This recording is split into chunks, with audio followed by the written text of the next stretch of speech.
The steady, cold beep of the heart monitor echoed in the intensive care unit, ICU, of the county hospital.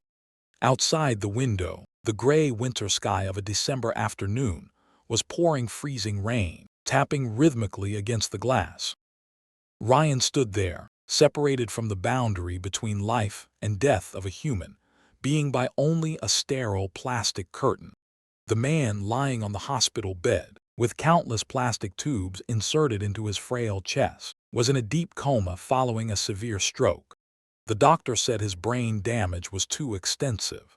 His remaining time could now only be counted in days, perhaps even hours. That man was Thomas, his biological father. But in Ryan's mind, 15 years ago, that sacred title had died. At 35, Ryan was a man bearing many scars. His marriage was fracturing, and the company he had painstakingly built was on the verge of bankruptcy due to a series of poor decisions. He was at rock bottom of mental exhaustion. But when the hospital called to inform him that the father who had cut off contact for 15 years was dying, Ryan found his heart strangely empty. He didn't shed a single tear, no sorrow, no sympathy, only a smoldering, cold resentment rising bitterly in his throat. In Ryan's eyes, the man gasping for breath over there was not a father, but an indirect murderer. Memories from 15 years ago rushed back, as clear and sharp as shards of broken glass. It was the time his mother discovered she had a terminal illness. The doctor said she still had a chance to live if she received timely surgery and chemotherapy. The 20-year-old Ryan had knelt down, begging his father to sell the house, borrow money, do anything to save his mother. But Thomas just stood there, his weathered face devoid of any emotion, and replied coldly, "We are out of money, son." How could they be out of money? Ryan had screamed in silence. Thomas worked himself to exhaustion at the lumber mill, taking on extra night shifts at a gas station, and was always absent from home. He never bought Ryan a new toy, never took the family on a vacation. Where did the massive amount of money from those day-and-night shifts go? Rumors in the poor neighborhood began to creep into Ryan's mind. People said they saw Thomas frequently visiting the slums in the south of the city. Ryan believed that, behind the facade of a diligent worker, his father was a degenerate gambling addict. He had squandered the family's life savings on card games, only to ruthlessly stand by and watch his devoted wife wither away and die in agony, because there was no money for treatment. The peak of the hatred was on the day of his mother's funeral. While Ryan cried until he fainted beside the grave covered in cold earth, Thomas stood perfectly straight, without shedding a single tear. His eyes were dry, soulless, and then, that very afternoon, he quietly put his sawdust-covered overalls back on to work the late shift. Not a word of comfort for his son, not a shred of pity for his late wife. The next day, Ryan packed his bags and left home. The 20-year-old took with him a scarred heart and a vicious vow: "I will never forgive you. Never in my life." 15 long years passed, and Ryan kept that vow. He struggled on his own, went to school, built a career, got married, and had a child. During Thanksgiving dinners and family gatherings, the father's seat was always left empty. Back to reality in the ICU, Ryan looked at the faint heartbeat on the monitor and smiled a bitter, mocking smile. "In the end, you are still as lonely as the way you treated this world," Ryan whispered, turning on his heel and walking out of the hospital room. He only came due to the legal obligation of being the sole remaining next of kin, not to say goodbye. However, legal procedures forced Ryan to fulfill one final obligation: cleaning out Thomas's rundown rented apartment to return it to the landlord. The following afternoon, Ryan stood before the door of the shabby apartment, located in the oldest neighborhood on the outskirts of the city. The smell of mildew, dust, and poverty hit his nose as soon as he turned the doorknob. The cramped space held only a frayed armchair, a thin mattress laid directly on the floor, and an almost empty refrigerator. There were no valuables, no family heirlooms.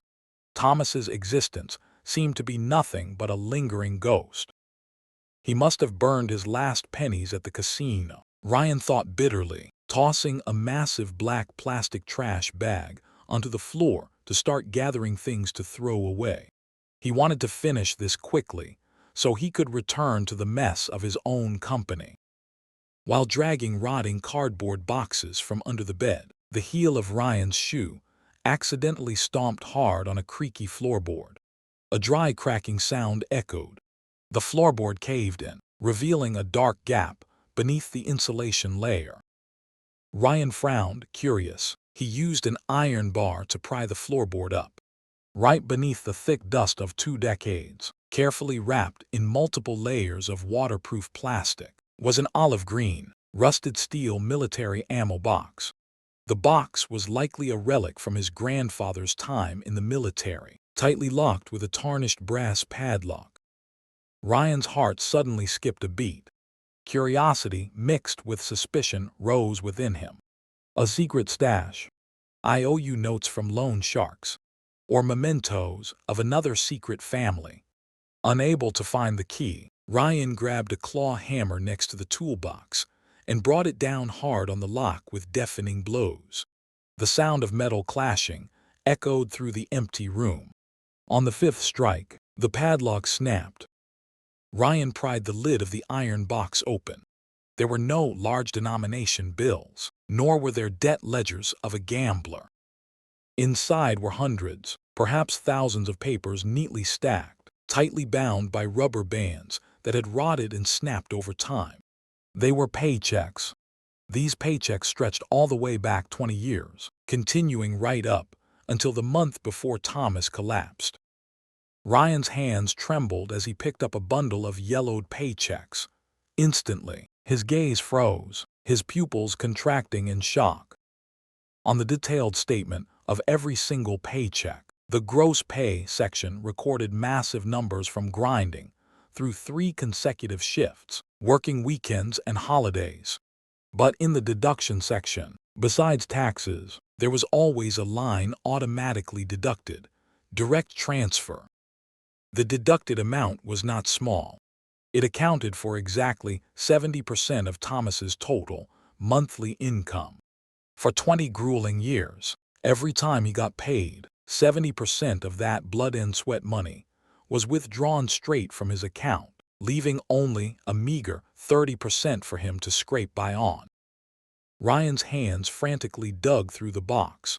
At the bottom was a stack of bank transfer receipts with faded ink. All of them were directed to a single beneficiary account with an acronym: CHC. Next to the stack of receipts was a tiny, crumpled notebook. Inside, it only listed columns of dates and cumulative numbers. The final line was underlined in red ink, trembling and smeared. The total figure hit Ryan right in the eyes: $87,000. $87,000. The air in the shabby apartment seemed to be sucked out. Ryan's chest tightened. He stumbled backward, his breathing becoming shallow and heavy. That money. 15 years ago, the cost of surgery and chemotherapy to save his mother's life was only a fraction of this figure. If 70% of his father's salary hadn't been mysteriously transferred away, their family wouldn't have gone bankrupt. His mother wouldn't have had to writhe in agony on her deathbed, biting her lips until they bled to keep from groaning, so she wouldn't worry him and his father. His mother should have lived. CHC. Ryan ground out each letter through his teeth. His brain fast-forwarded through movies about the underworld, about exorbitant loan sharks, about illegal gambling rings that forced beggars to spend the rest of their lives paying off debts. His father, that selfish and cowardly man, had regularly offered up his life force, offered up even the life of his devoted wife, to this damn organization called CHC. The coldness in the ICU earlier had now transformed into a blazing inferno of rage in Ryan's mind. His gut churned. The wall of hatred did not crumble, but was built even higher with thousands of bricks of betrayal. He had chosen to pay off gangsters instead of saving his own wife. Ryan clenched the stained paycheck in his palm so tightly that his fingernails dug deep into his flesh, drawing blood. His eyes were streaked with bright red veins. He stared into the void, his voice hoarse, as sharp as a blade echoing in the empty room. "You sold my mother's life to this damn CHC. Who are they? How did they suck this family dry?" Ryan swallowed the bitter lump in his throat and gritted his teeth. "I will drag their organization into the light. I will make you see the naked truth before you can go to hell to atone for my mother."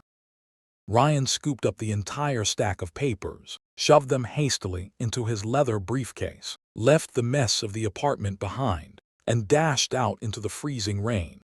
He didn't know that his upcoming journey to find the so-called CHC gambling syndicate would be the most cruel, fateful ride of his life, shattering all the beliefs and resentment he had harbored for 15 years, only to reveal a truth so agonizing that it could completely break a grown man. At 9 o'clock the next morning, Ryan's car tore through the hazy morning fog of the city, heading straight to the central bank branch. He hadn't slept a wink all night. The heart in his chest beat rapidly, suffocatingly, as if trapped in an iron cage of absolute fury and curiosity. The yellowed paychecks and crumpled transfer receipts lay still on the passenger seat, like indictments exposing the crimes of the father waiting to die. He walked into the bank with bloodshot eyes. Using his status as a longtime corporate client, Ryan demanded to see the branch manager directly. Mrs. Higgins, a woman in her 50s wearing sliding glasses, pushed Thomas's stack of papers back and forth on her desk. She typed the archaic routing number from 20 years ago into the electronic archive system. "This number is too old, Ryan. The current system doesn't immediately show the beneficiary organization's name." Mrs. Higgins frowned, taking a sip of coffee. "But given the pattern of direct transfers taking up to 70% of monthly income, usually this is only for court-ordered debt garnishments, federal tax liens, or exorbitant loans from black market credit organizations." "I know," Ryan growled, his hands clasped together until his knuckles turned white. "That's exactly what I'm looking for. I want to know how this demonic organization named CHC sucked my family dry. Please, check the microfiche archives if necessary." Mrs. Higgins sighed and picked up the phone to call the Central Archives. 15 minutes of waiting felt like a century. Every tick of the wall clock added to the hatred in Ryan's heart. He was already picturing calling his lawyers, reporting to the FBI, and dragging these gambling loan sharks into the light. The phone on the desk rang. Mrs. Higgins quickly answered, jotting down a few quick lines on a sticky note. When she hung up, the look in her eyes as she gazed at Ryan suddenly changed. The sharp professionalism was gone, replaced by utter bewilderment and shock. "Ryan," Mrs. Higgins's voice dropped, and she pushed the sticky note toward him. "CHC is not a black market credit ring. It's not a casino or a debt collection agency." "Then what is it?" Ryan leaned forward, snatching the note. "It stands for Children's Heart Center, located in Chicago. The entire $87,000 your father has paid over the last 20 years was all transferred directly to this hospital's account." The sticky note slipped from Ryan's hand, fluttering to the carpeted floor. The air in the manager's office suddenly solidified. A children's hospital. Why a children's hospital? Thomas had never had any other children besides him. There was no gambling ring. What the hell was going on? Without hesitating for another second, Ryan canceled all his company meetings. He booked the earliest flight to Chicago that very afternoon. The taxi dropped Ryan off in front of the Children's Heart Center as the evening glow was painting the windy city's skyscrapers red.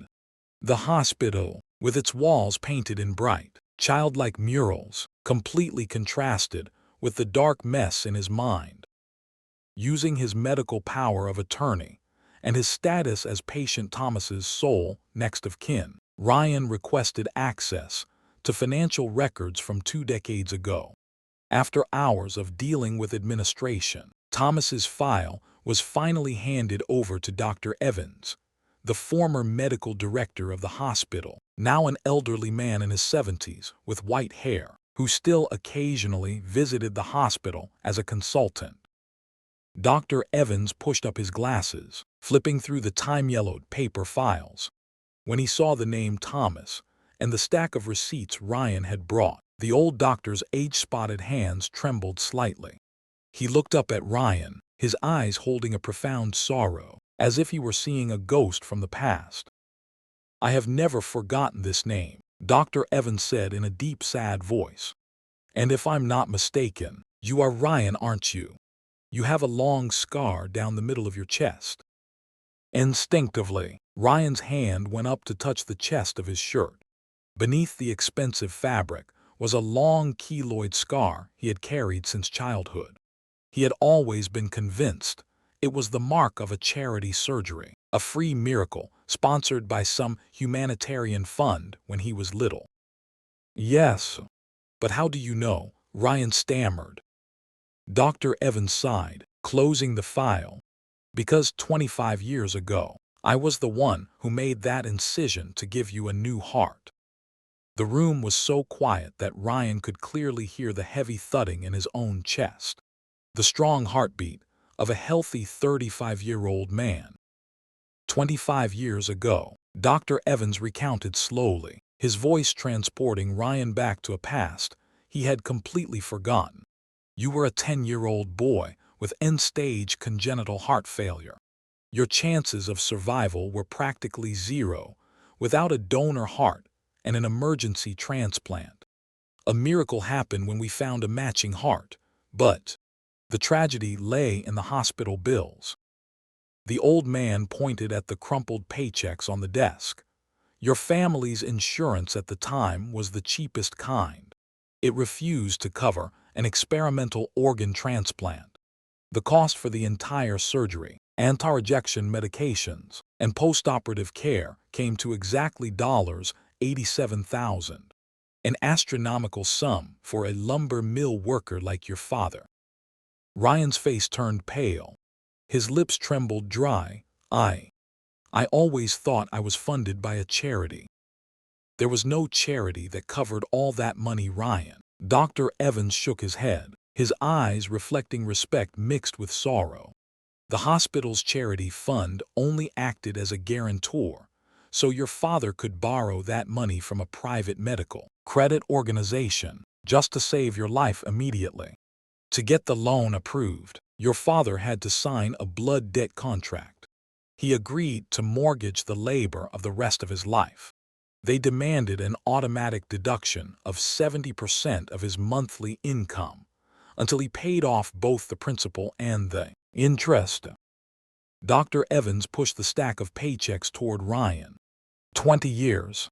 20 grueling years. A man working 3 shifts a day, not daring to take a sick day, not daring to buy a new shirt, not daring to eat a good meal. Regardless of rain, sunshine, or blizzards, every payday, 70% of his blood and sweat was automatically drained to pay the debt. Your father sold his youth, his dignity, and his entire life, just to buy back every single beat for the heart sitting in your chest right now. Bang! Ryan staggered backward, slamming heavily into the bookshelf behind him. The world around him collapsed. The wall of hatred, the contempt, the vicious curses he had directed at his father for the past 15 years, shattered into pieces, piercing backward into his heart, agonizing and razor-sharp. A wave of guilt surged up, strangling his throat and making him unable to breathe. He didn't gamble. He didn't keep a mistress. The ruthless stinginess, The meals of dry bread, the gaping shoes held together with layers of glue, the perpetual absence in his childhood. It was all for him. Ryan dropped to his knees on the floor. His heart, the $87,000 heart, bought with the very blood, tears, and youth of his father, was beating with excruciating pain.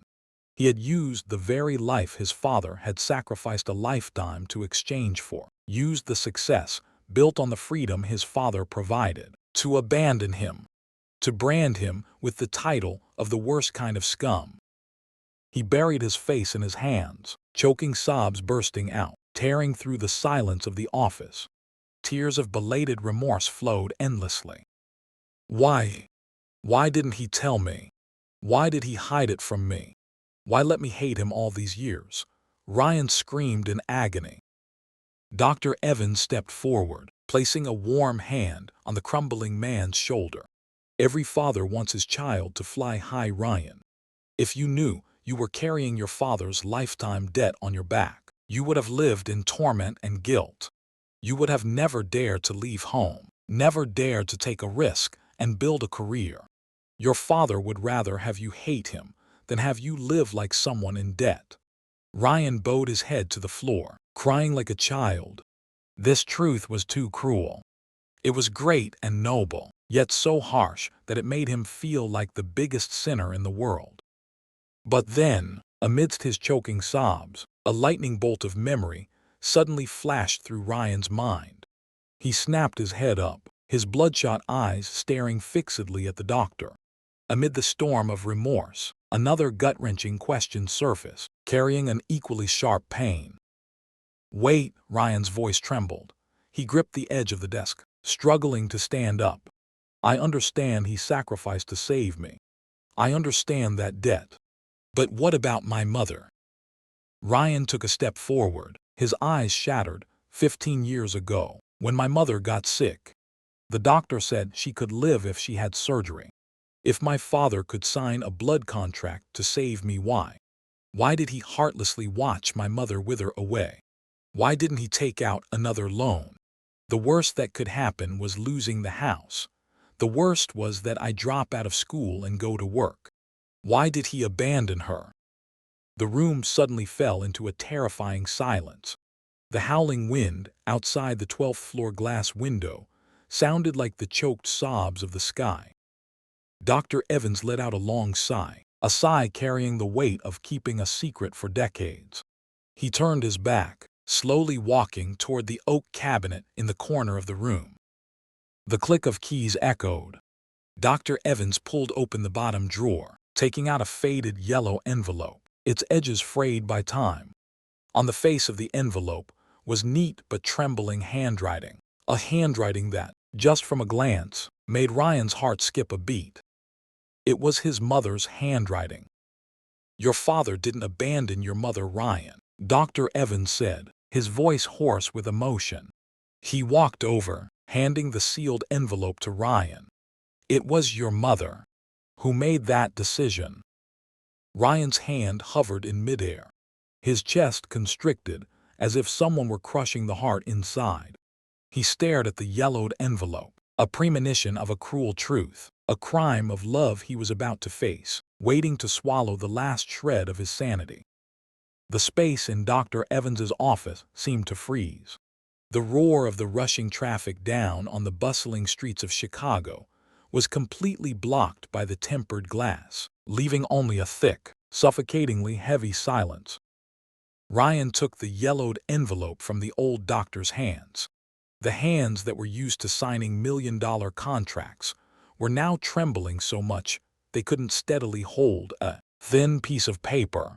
The word Ryan was written meticulously on the flap in familiar, slanted handwriting, the handwriting he had seen thousands of times on his childhood lunchboxes, on handmade birthday cards.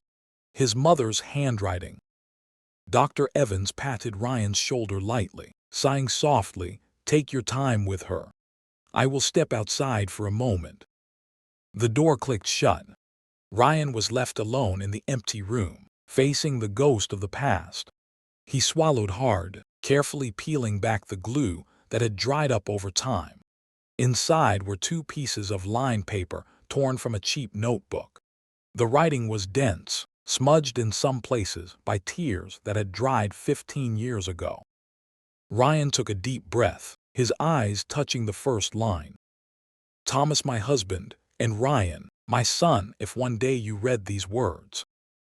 Today, the doctor informed me that my cancer has progressed to stage 3. They said I still have a ray of hope if I undergo surgery and a long-term chemotherapy regimen. The estimated cost would be around $100,000. This afternoon, on the walk home from the hospital, I stood for a long time outside the window of our fence. I saw you, Ryan. You were sitting on the porch, passionately polishing your old shoes in preparation for your college scholarship interview tomorrow. Your eyes were shining brightly. My son was finally about to spread his wings and fly, escaping this poor, struggling town. Then I looked at Thomas. Your father was slumped over the steering wheel of the battered old truck, asleep after his 3rd shift of the day, still wearing his grease-stained clothes. Your father has worked like a tireless machine for the past 10 years, just to pay off the $87,000 debt for your heart transplant. That debt, even now, still stands like a mountain weighing on our family's back. Ryan, the math of the poor is extremely cruel, my son. If I agree to treatment, your father will have to get on his knees and borrow again. This time, the bank will foreclose on our only home. Your father will collapse completely from exhaustion, and you would have to throw away your college acceptance letter, abandon your dream to go out into the world doing cheap, manual labor, bearing the massive debt of the whole family on your shoulders. I gave you life once when I gave birth to you. Dr. Evans won back your heartbeat a 2nd time. I cannot, and absolutely, will not allow myself to become the reason to strip away your future for a 3rd time. So, I lied to you. I told you that my illness was incurable. I know you screamed. You knelt down, begging your father to borrow money. I heard you pounding on the door, pleading with him. My heart broke into pieces, but I had to bite my lip and turn away. And Thomas, I'm sorry. I'm sorry for forcing you to shoulder this crime of mine. You cried and begged me to let you sell the house, sell your blood, do anything to keep me here. But Thomas, listen to me. If our son knows that, because we had to pay the debt for his heart, there was no money left to save his mother, that torment will kill him. Guilt is the most brutal poison.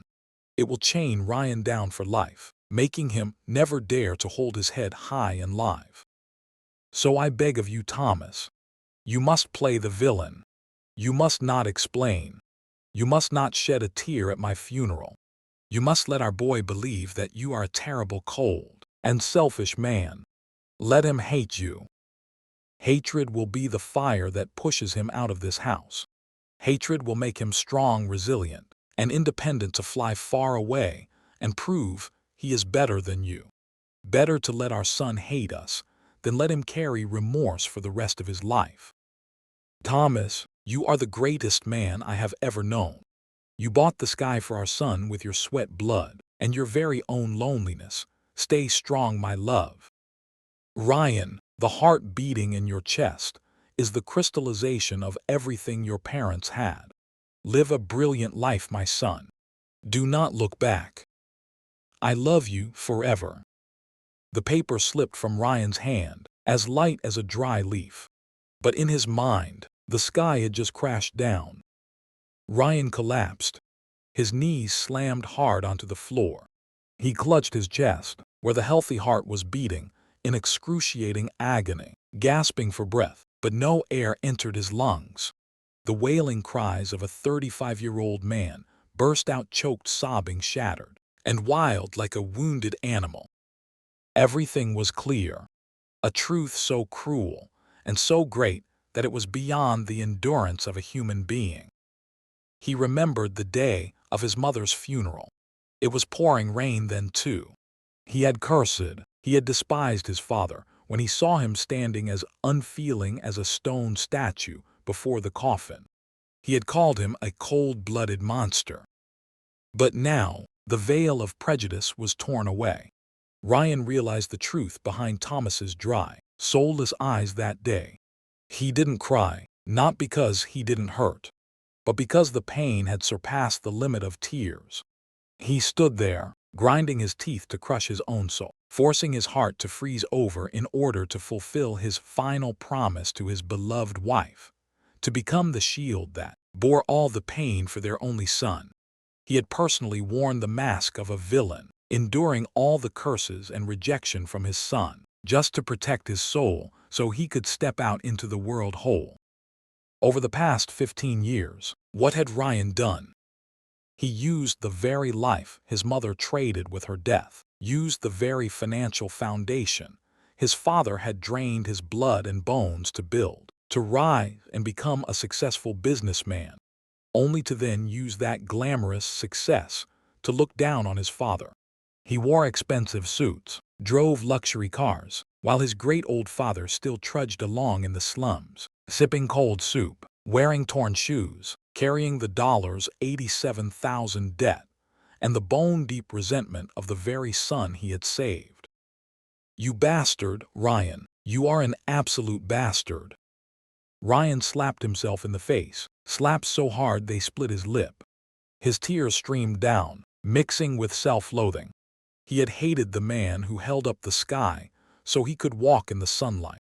His parents' love was too cruel, a crime of silent sacrifice, imprisoning themselves in darkness so he could be free. He had to see his father, right now. He had to hug those frail shoulders, had to kneel at his feet and say 1,000 apologies. He had to tell him that he understood everything, that he no longer had to bear this unjust punishment alone for another second. Just as Ryan was about to stumble to his feet, the phone in his suit pocket suddenly vibrated violently. The ringtone ripped through the quiet space, sounding piercing and haunting. Trembling, Ryan took out his phone. The screen flashed the words, "County General Hospital." A chill ran down his spine. He wiped his tears with his arm, pressed the answer button, his voice quivering, "Hello? Is this Ryan?" The female nurse's voice on the other end sounded urgent, mixed with the blaring of medical alarms in the background. "You need to come to the hospital immediately. Patient Thomas's condition has suddenly deteriorated. He has gone into acute heart failure. His blood pressure is dropping dangerously low. We are trying to resuscitate him, but—" The nurse hesitated for a second as long as a century to Ryan. "But his body is too frail. The doctor says he won't make it through the night. If you are nearby, please come quickly to see him one last time." The phone slipped from Ryan's hand, clattering onto the wooden floor. "Won't make it through the night. Cannot hold on anymore." The nurse's words were like hammer blows, smashing directly into Ryan's chest. Thomas was dying.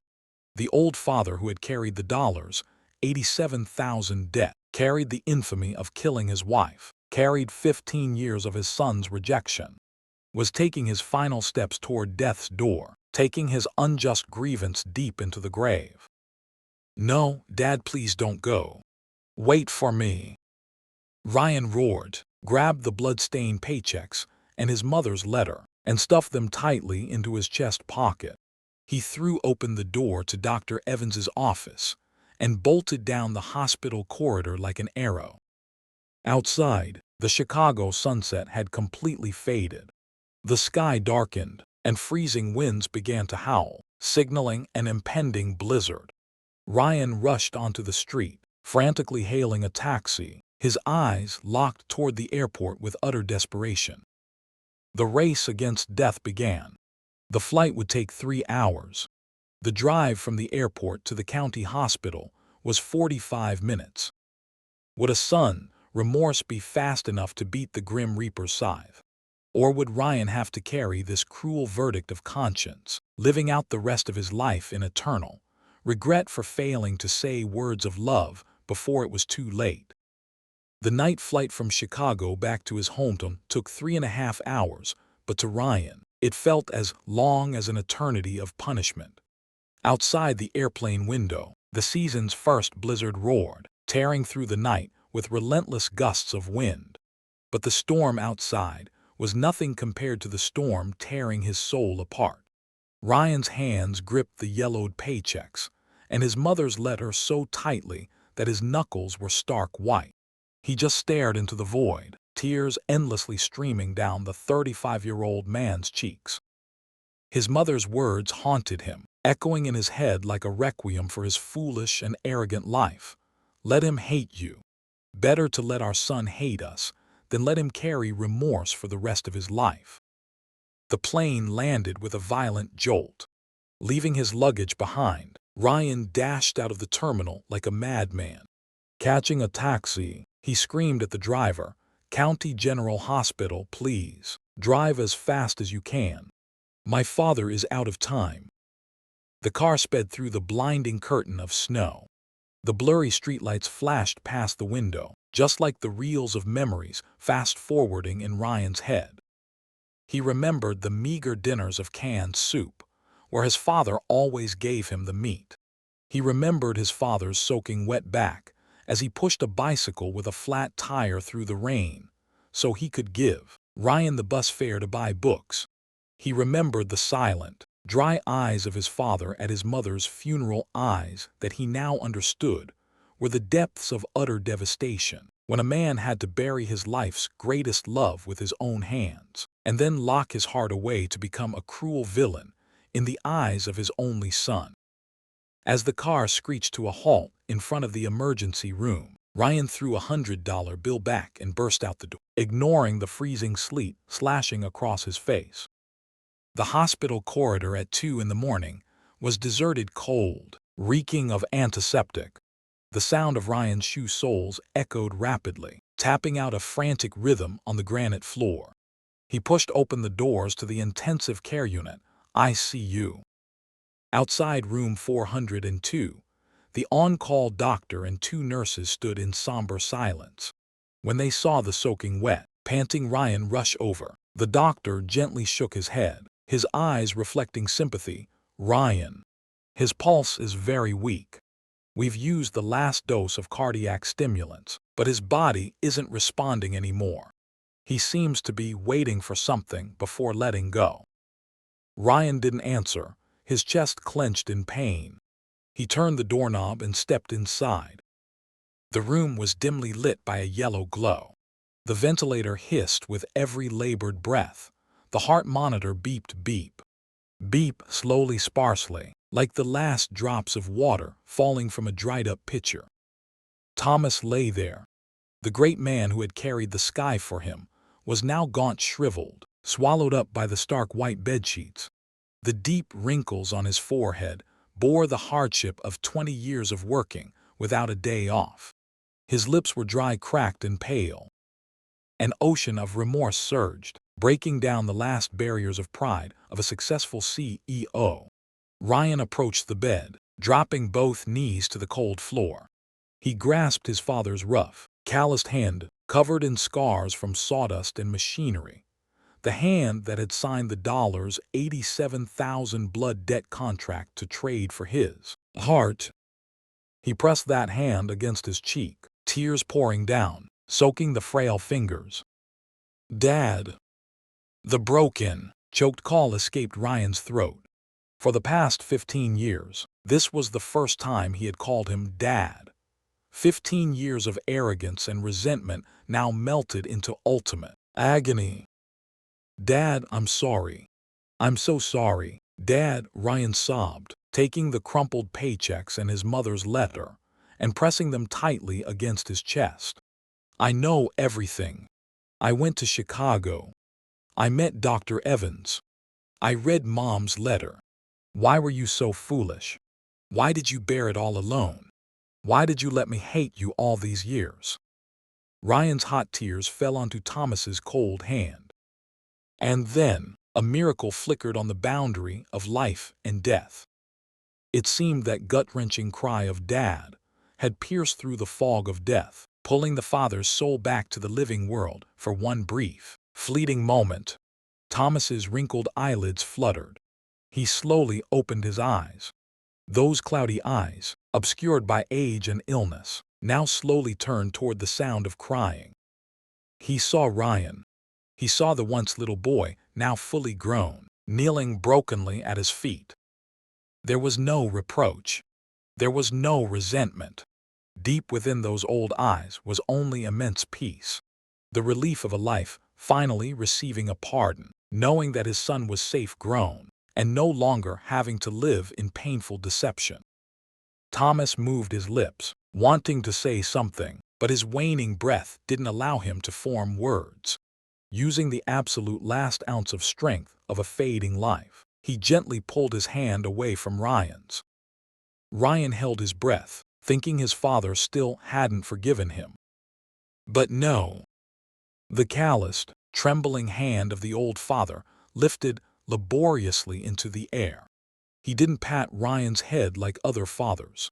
That hand brushed past his shoulder, then slowly, weakly placed itself over Ryan's left chest, right over the surgical scar, the place holding the $87,000 heart. He pressed his palm lightly against it, feeling every strong, thumping beat, brimming with the vitality of a 35-year-old man. The corners of Thomas's cracked lips curled up into a gentle smile, the first smile Ryan had seen in 15 long years. He rasped a hoarse, broken voice that contained all the greatest love of a father. The heart. Is it still beating? Well, son. Ryan broke down. His crying shook his shoulders violently. He nodded repeatedly, both hands gripping the hand resting on his chest, as if wanting to pass his last bit of warmth to his father. It's doing great, Dad. Because of you, it's still beating. It beats for you. I'm sorry, I love you, Dad. The smile on Thomas's lips widened, content and fulfilled. The burden of a stoic life, the unjust grievance of 15 years, being the cold-blooded villain, the utter loneliness. It all vanished. He had kept his promise to his late wife. He had protected his son. His mission in this world was complete. The hand placed on Ryan's chest gently slipped down. Thomas's eyes slowly closed. Yip. The monitor drew out into a deafening, cold flatline, dividing the living from the dead. Outside the window, the blizzard had stopped. The first rays of dawn timidly shone through the glass, casting light upon the peaceful, untroubled face of a great father. Ryan buried his head in his father's chest, weeping like a child who had just found his family, only to lose it all in the very same moment. Epilogue: Healing and Second Chances. 1 year later. A warm spring morning at the suburban cemetery. The ancient oak trees were sprouting buds, reaching their bright green branches toward the sun. Ryan wore a simple white shirt, holding a bouquet of white chrysanthemums in his hand. Beside him was Sarah, the wife who had nearly divorced him. They held hands tightly.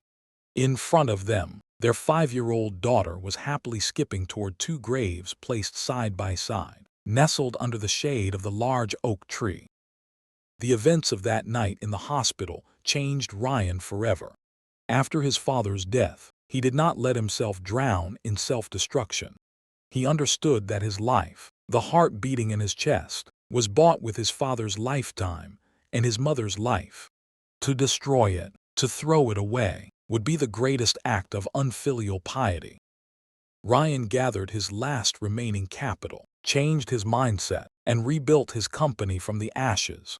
He learned to swallow his ego, to mend things with his wife, learned to spend time playing with his daughter, instead of burying his face in reports. He didn't want to repeat the mistake of misunderstandings and silence. He wanted to be a father who spoke words of love to his child every day, so his daughter would never have to experience the feeling of being lost that he had tasted. The little girl gently placed a chrysanthemum on the pristine granite slab, looking up with wide round eyes, asking, "Daddy, is this where Grandpa Thomas is sleeping?" "That's right, sweetheart." Ryan crouched down, ruffling his daughter's hair with a gentle smile. Grandpa is sleeping with Grandma here. Grandpa is the greatest hero in the world. Is Grandpa a superhero daddy? Yes, he is. Ryan teared up, but a smile remained on his lips. He is the superhero who bought the sky for us. Ryan stood up, wrapping his arm around his wife, his eyes tenderly looking at the words deeply engraved on Thomas's tombstone. The gold-plated letters sparkled in the spring sunlight. Thomas Harrison, 1956, 2024. The great man who bought back the sky for me, with his own blood, his youth, and his entire life. Love you, Dad. Thank you for everything. A gentle spring breeze blew past, making the oak leaves rustle like a whispered reply from the void. Ryan took a deep breath, feeling the steady, strong heartbeat in his left chest. That heart would continue to beat, not just for him, but for the immortal legacy of love from those who had passed away. Life is a journey full of mistakes and regrets. There are misunderstandings as sharp as knives, severing family ties and leaving scars that never fade.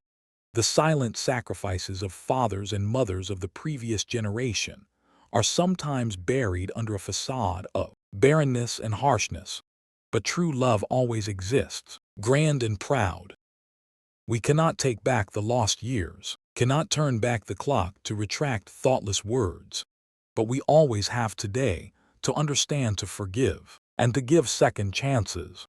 Embrace your loved ones while they are still around, and say, "I love you, Mom and Dad," before our sky forever turns into distant stars that we can no longer reach.